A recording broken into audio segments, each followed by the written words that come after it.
പത്മഭൂഷൺ പുരസ്കാരം ഏറ്റുവാങ്ങുന്നതിനായി മമ്മൂക്ക ഡൽഹിയിലെത്തിയിരിക്കുകയാണ്. മകൻ ദുൽഖർ സൽമാനൊപ്പം കുടുംബത്തിനോടൊപ്പമാണ് മമ്മൂക്ക എത്തിയത്. നാളെ രാഷ്ട്രപതി ഭവനിൽ നടക്കുന്ന ചടങ്ങിൽ മമ്മൂട്ടി രാഷ്ട്രപതി ദ്രൗപദി മുർമുവിൽ നിന്നും പുരസ്കാരം ഏറ്റുവാങ്ങും. അതിന്റെ ദൃശ്യങ്ങളാണ് നമ്മൾ കാണുന്നത്. മമ്മൂക്കയെ സംബന്ധിച്ചിടത്തോളം നീണ്ട വർഷങ്ങളായിട്ടുള്ള കാത്തിരിപ്പായിരുന്നു. പത്മശ്രീയിൽ നിന്നും പത്മഭൂഷൺ കിട്ടാനായി കേരളമാകെയും മമ്മൂക്ക ആരാധകരാകെയും കാത്തിരിക്കുകയായിരുന്നു. അങ്ങനെയാണ് ഒടുവിൽ കഴിഞ്ഞ പത്മ പുരസ്കാര പ്രഖ്യാപനത്തിൽ മമ്മൂക്കയുടെ പേര് ഉണ്ടാകുന്നത്.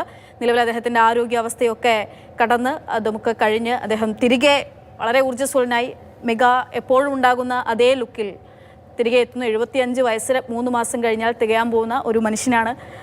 ആ ഫ്രീക്ക് ലുക്കിൽ നമ്മൾ ഇപ്പോൾ സ്ക്രീനിൽ കണ്ടുകൊണ്ടിരിക്കുന്നത്.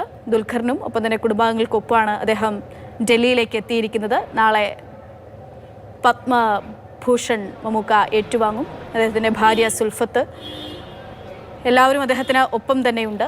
കുറേ വർഷങ്ങളുടെ കാത്തിരിപ്പിനൊടുവിലാണ് ഈ പത്മഭൂഷൺ പുരസ്കാരം അദ്ദേഹത്തിൻ്റെ കൈകളിലേക്ക് എത്തുന്നത്.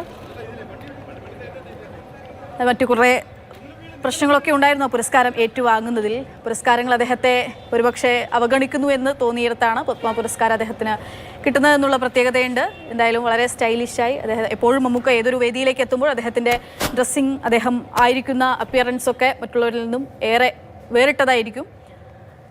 ഡൽഹിയിലേക്ക് എത്തിയപ്പോഴും അതേ ലുക്കിൽ തന്നെ മമ്മൂക്ക എത്തുന്നു.